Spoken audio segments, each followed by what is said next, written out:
Clara Reed, Chapter 7, The Palladium. After a nerving run-in with a centaur, thankfully not a Bobby, Beatrix has her medicine, and one disaster has been averted. My performance at Palladium is coming up now. Actually, we just did that. Possibly the last you'll give in London, if all goes well, but when is it ever?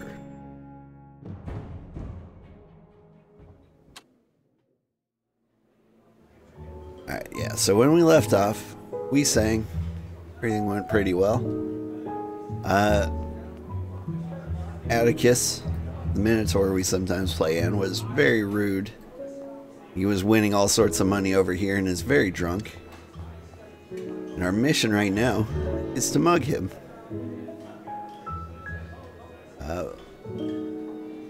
Yeah.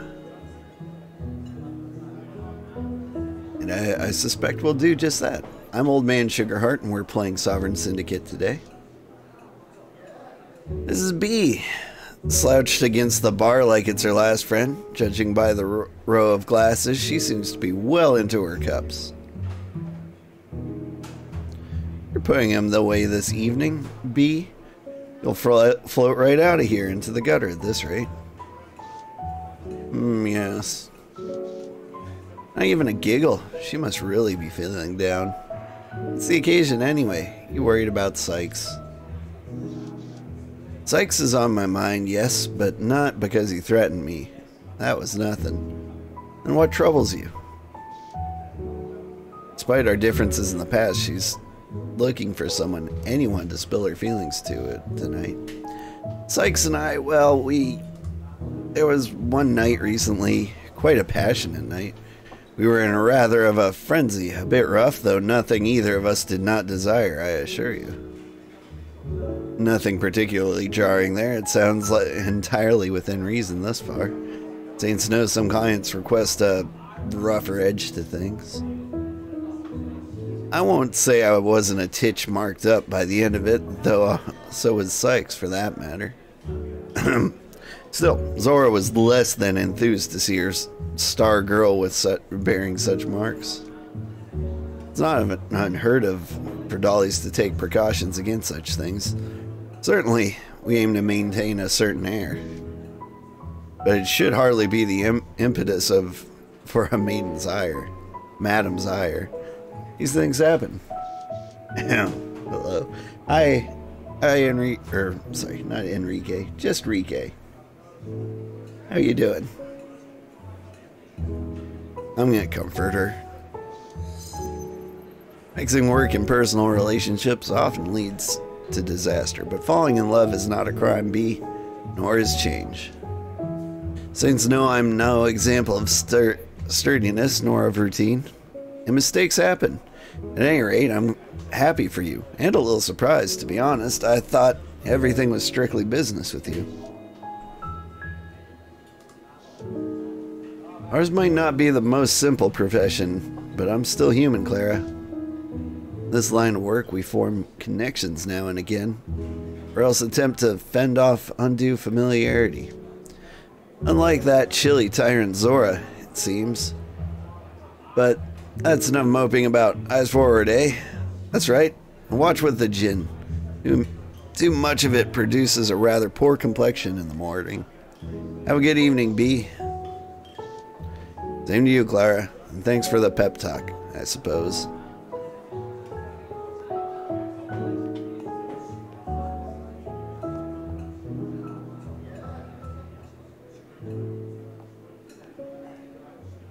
Yeah.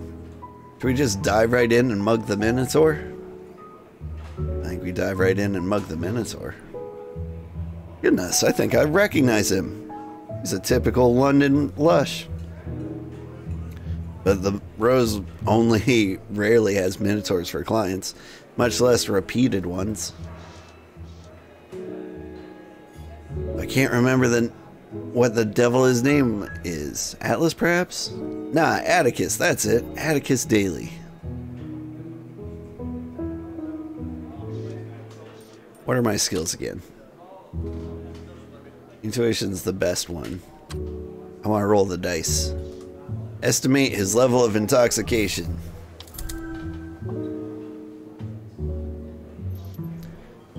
I might have underestimated his tolerance, as he appears to be remaining in control of his inhibitions. He'll certainly remember more come morn. Me, come morn. Fact which should not matter as long as I am able to leave London as planned. He's able to count in multiples according to the value of the chip, and then arrange them into stacks, albeit at a sluggish pace. Convincing him to have another drink or two will make this easier.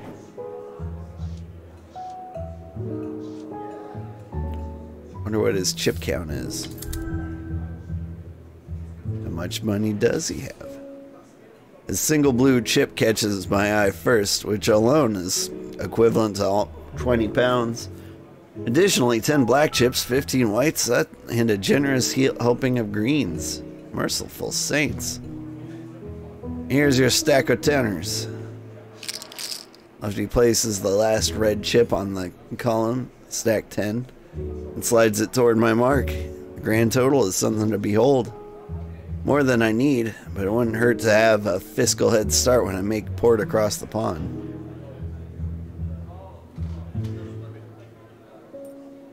None of those are my good skill. My second best is grace. Admire his good fortune. That's quite a haul, sweet thing. How about we make it sweeter? A couple of drinks at the bar, just you and me. Huh? His dumbfounded expression is one for the books. I have to bite my tongue to keep myself from laughing. Of course. Anything the lady wants. Just tell Clementine the drink is for Clara. She knows what I like. Uh-huh, of course. Off you pop. I promise I won't keep you waiting for long. Right. Ash me out then. Look at me. Quitting while I'm ahead. First time for everything. Who knew a lummox like him could get so lucky? Indeed, it does seem peculiar.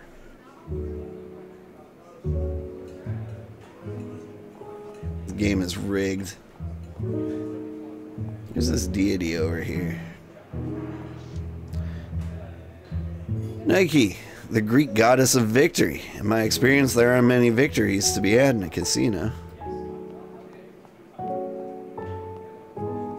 Swoosh.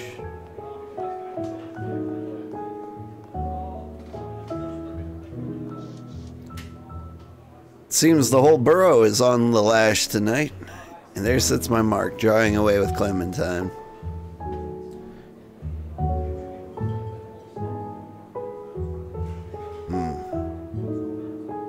I should make my rounds before turning my attention to Atticus.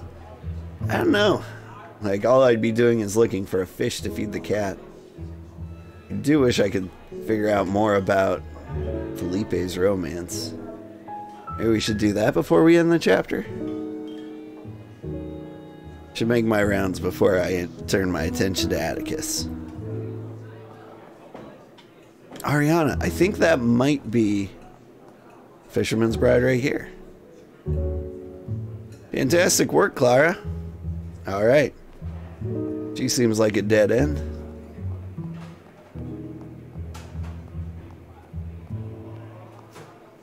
I'm not, straight up not allowed to leave, huh? I don't think I've ever been back here. You can use the toilet, but it's not that kind of stream.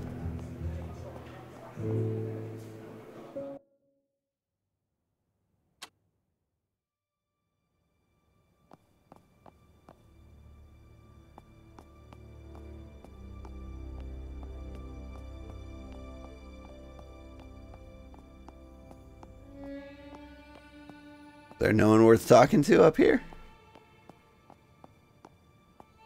Ooh. People. No?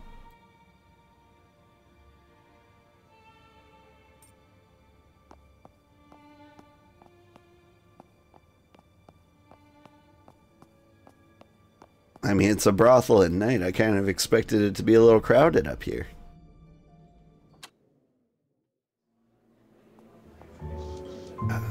let's make my next move. Well then, Atticus, how do I do up there? Apart from when you interrupted. Still chatting with Clementine.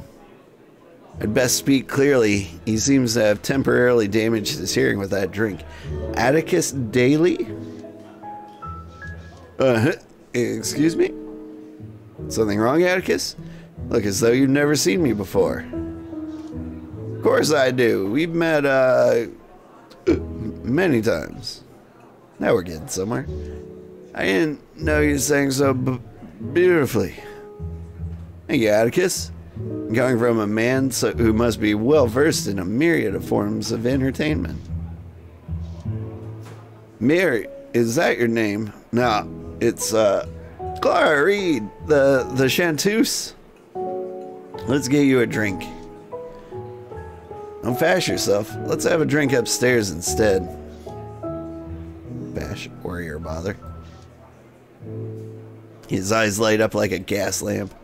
What are you saying, Miss Reed?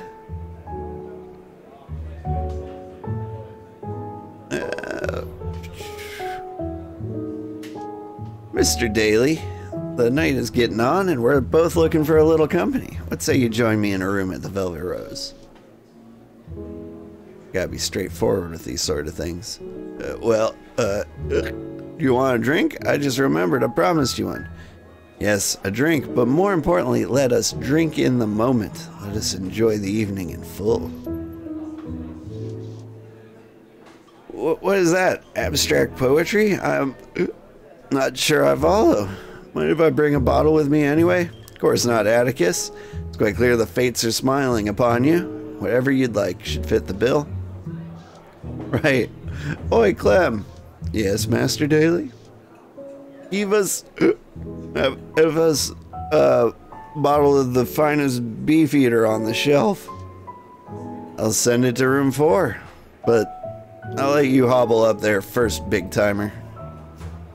Hey, Clem, I've got words for you yet, but for now, it's time I got upstairs and made myself comfortable. Clem hits me with levels me a reproachful look. Not exactly my place, but I hope you know what you're getting into, Clara. Me and Master Daly are friends, you know. Don't want any harm done. Rest easy, Clem. A woman with my reputation must maintain it. Huh. Your business, I suppose. Oh, she knows I'm gonna mug this minotaur.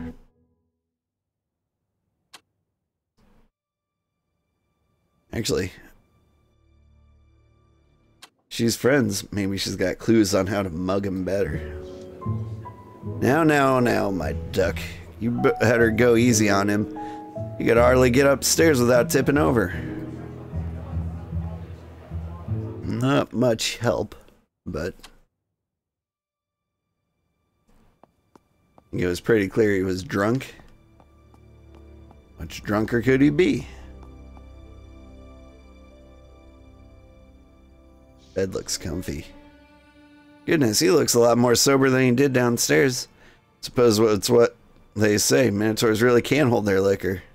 Sorry, love. Didn't mean to keep you waiting.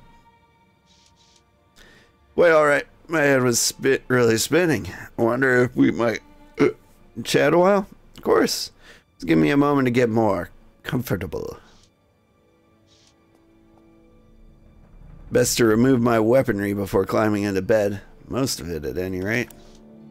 Normally I'd do this out of sight of the client, but tonight is nothing if not off the cup. My apologies, Dove. It's perfectly fine. Now then, I'll provide whatever insight I can. I mean, if he can't get it up, then, you know, honestly, I feel like that's better for me. I hope I can put it into words. There's this stubborn memory. He was about to say memory. Stuck away in the back of my head, and just when it seems about to finally surface, I end up here instead, back to my old ways. My tact better than intellect? No. 0 tact. At least we have this cozy corner of the call house to commiserate. Perhaps I'm a born drifter, not meant for the straight and narrow, but even when my luck runs out, I never hit rock bottom. Wonder what rock bottom looks like for him. What might it take for it to admit he's found himself there? No use to moundering about my past. I ought to throw all that away and embrace the moment. I think I heard that in a poem once.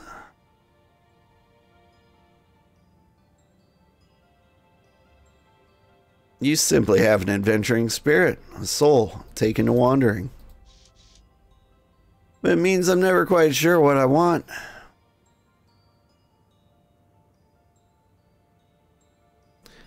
Nothing wrong with a little uncertainty. Everything and everyone is in a muddle at least some of the time. All the time in my case. I feel like something's in my past locked away. And however much it scratches, I can't let it out. Maybe I just need an ear or a warm body next to me.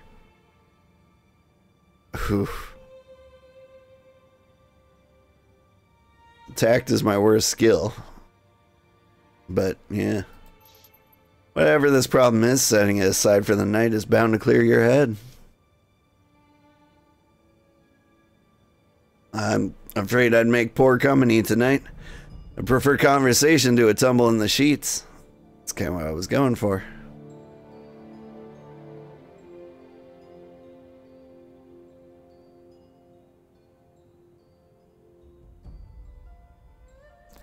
Whatever you prefer. Might you indulge my curiosity? Have you ever had a hornpipe? Beg pardon. What I mean is, have you ever been with a minotaur?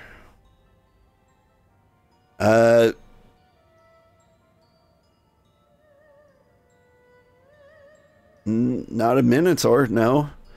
But many fantastically unique people besides. It is my fault we're not sleeping with the minotaur. Hey gamer, how are you doing? Yeah, sorry. If you want to see hot minotaur action, you're just gonna have to buy the game for yourself. Not a minotaur, no, but many fantastically unique people besides. Does it frighten you?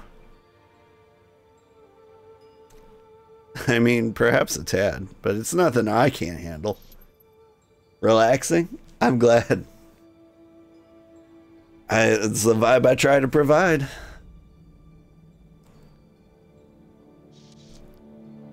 I'll take your word for it. So where do we go from here?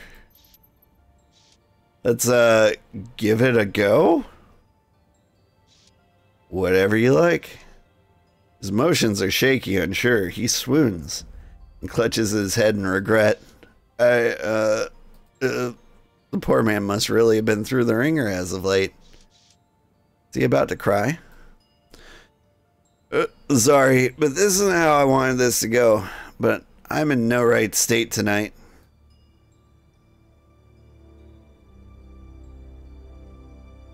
There's little to be done if your body and your mind won't cooperate. Thank you. You were quite kind, Miss Reed. If the poor fellow only knew what I'm about to take, that I'm about to take him for all he's worth. Fly back and I'll fetch the tea caddy. Chamomile? I love me some chamomile. And he's dead. No need for the chamomile. He's already sound asleep. Time to rob. Oh boy, here I go mugging again. Here's the dosh he won from the Palladium. Trifling easy to slip away now. Enough to pay Green Street off, though only barely.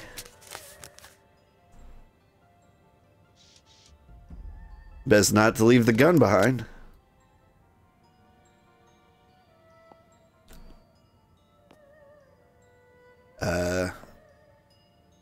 Out the window.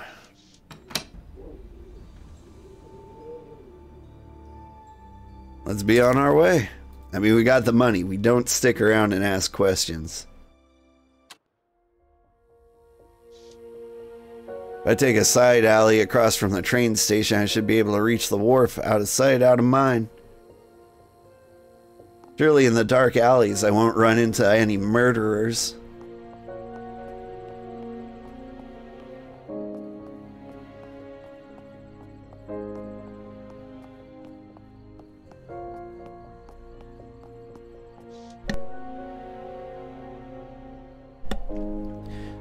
I've nearly made it. If I take that side alley to Sora Square, I can reach the wharf.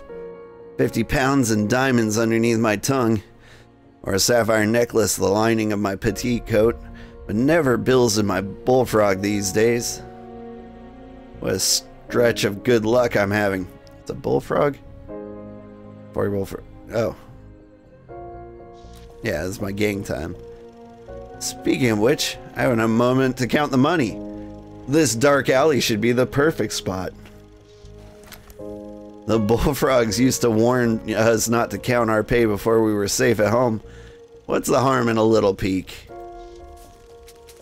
100 pounds, 150 pounds, 200 pounds. Saints, that's a lot of money. Mighty thanks for confirming. Jemmy? Molly's right hand. The sort that doesn't care if his cleaver hits a friend or foe whenever he starts swinging. Guilty as charged. Thought my cover was blown when you started bobbing and weaving through the streets. But turns out you're just a shifty vixen by nature. Not another step, Jimmy. Not until you tell me why you've been following me. I've come to collect. Perhaps I can get around him. My bad luck, I've not got the proper shoes on for roof jumping. I can still lose him in the back alleys. I spied that glance away. You're really going to have me charge after you? Even at a dead sprint, it's a long shot. And once I reach the wharf, the area's crawling with dockhounds to boot. That money wasn't meant for you, Clara. Molly wanted Atticus to win, but he wasn't supposed to lose it to you. Threw a spanner in the plan. I knew Lefty was up to something. Seldom have I seen the average London lush earn the much at the tables, let alone a small fortune. Molly must have needed Atticus indebted to her. Whatever she's cooking up, it starts with rigging the luck of a gambling drunk. Oh, that's it's an ambitious plan. That's all I sell. Hey, but sorry. When she pulls this off, it'll shake up all of London. Now here's the rub. You stole that money, and I'm stealing it back. There's nothing for it. I need him out of my way. Is this the best I can do? After all, this Jemmy Betteridge, this pompous prick, is to be what takes me down? Run, pull a gun, or stab him. Run away! I flee. Behind me I hear the hoof beats on cobblestone. Jimmy is charging, eating up the distance between us like it's nothing at all. Till he has me by the arm. He raises his cleaver. The butt swings towards me and...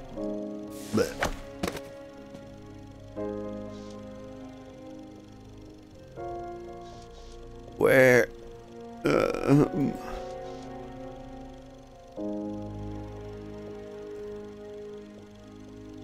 Try to move. Grr. Jimmy, pawn in Molly's blasted games. Awareness is slow coming, but soon enough I find myself blinking up into the caustic glare of the London lamplight. I'm alone in Beggar's Lane, and of course, my stolen winnings are long gone. I've made a bloody mess of it. What now? Where in the world's many hells do I go from here? We're all in the gutter. but some of us are looking at the stars. A twee. Sentiment's noticing. My mistake was in believing I was above these games. I am not. I could not even outmaneuver the simplest of Molly's schemes. Saints know I was never any good at that. For a moment, I fear I might be rendered insensate again. But I keep my consciousness as time slips slowly by. For a time, I'm content to simply sit and indulge in this wholly unearned self-pity. What now?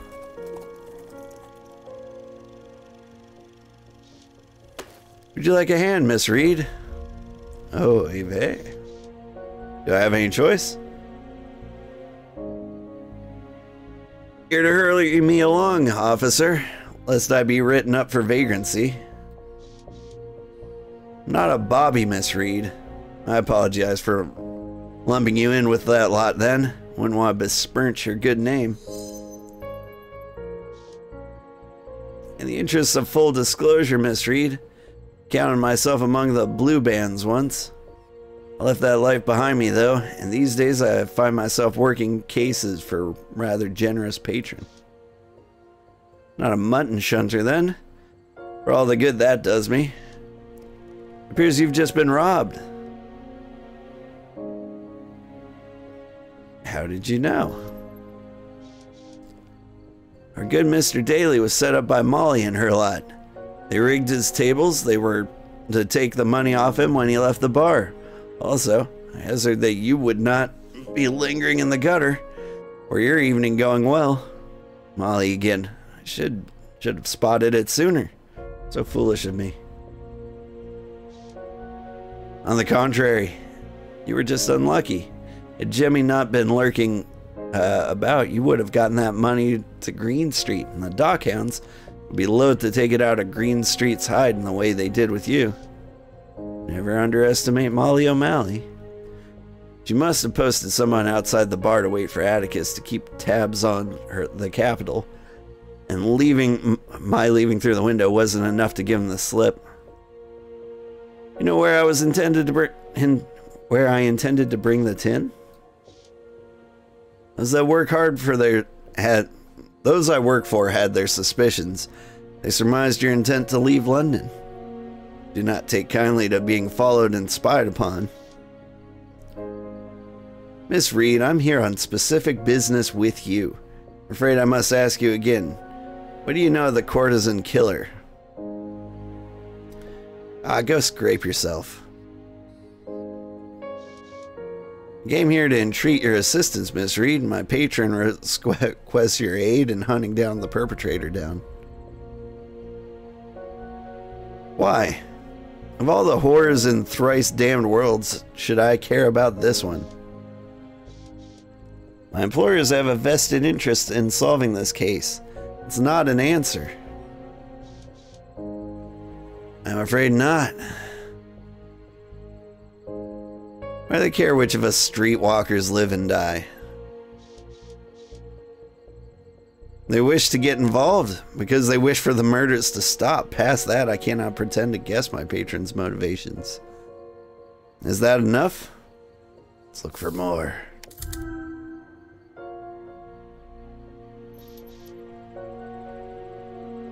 There's more to it than that. The cabal itself may care little for the killings. This man, on the other hand, his care is genuine enough.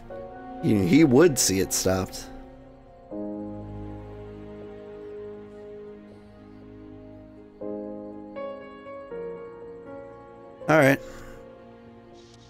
Alright. Yeah, I'll work with you to find the courtesan killer.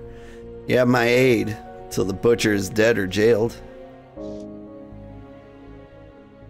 Or till the great pit itself opens to swallow up the Thames. I might at least seek justice for the victims of this aimless killer. I make no promises regarding the purchase of my services after the villain's put down. Shall see. I can't make any promises either. But if you're willing to dole out and pay in protection, then my skills are yours. Lord knows I've gotten into bed with worse, literally, in some cases. Pleased to hear that, Miss Reed. For now, I suggest you return to the bell jar and get some rest. Not a bad idea. And begging your pardon, Miss Reed, I believe you took quite a thrashing not long ago. Wouldn't do to have you concussed and reeling. A titch of strychnine and a warm bed seems to be the best course for you. Quite right. Send a missive round to the bell jar in the morning. Let you know if anything else comes up. Till then, Miss Reed. Till then. I can resist everything except temptation. Oscar Wilde. It's getting filled with Oscar Wilde quotes.